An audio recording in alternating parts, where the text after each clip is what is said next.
And the math does add up. The United States is 36 trillion in debt. 36 trillion.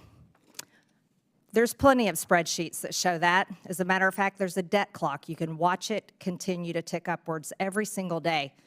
In fiscal year 2024, the government spent over 1.8 trillion more than it took in.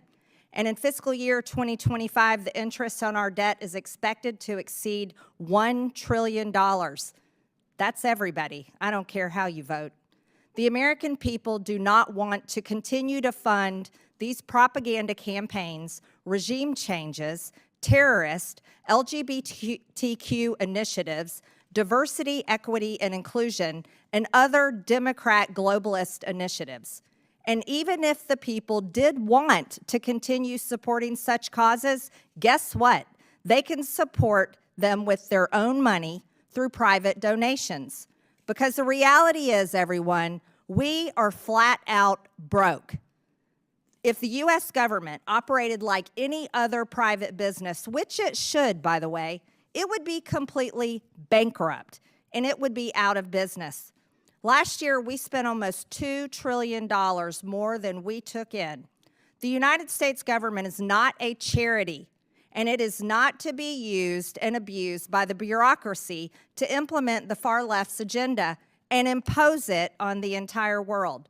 Again, 96% of all political contributions from USAID employees go to Democrat Party candidates or PACs. Perhaps that's why we're hearing all the complaining. The revolving door between USAID employees and NGOs that receive USAID funding is undeniable. Maybe we should consider investigating whether USAID funding has made it back to Democrat campaigns. Has it affected elections? The real questions the American people deserve to know answers to are these.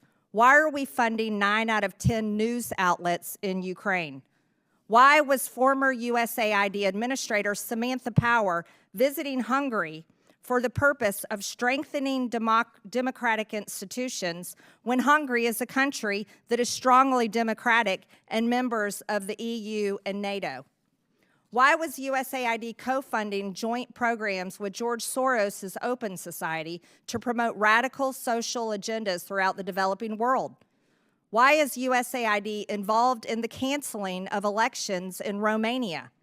Why is USAID involved in funding court changes in Albania that resulted in the prosecution of the Albanian opposition leader?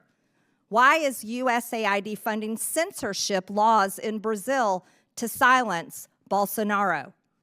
Why is USAID involved in funding the Syrian civil war? What we have learned here today is that USAID has been used as a tool by Democrats to brainwash the world with globalist propaganda to force regime changes around the world.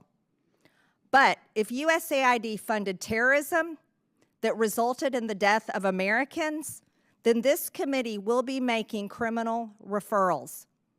Lastly, if this is the funding that has come from the USAID, the United States Agency for International Development needs to be abolished. With that and without objection, all members have 5 legislative days within which to submit materials and additional written questions for the witnesses, which will be forwarded to the witnesses. If there is no further business without objection, the subcommittee stands adjourned.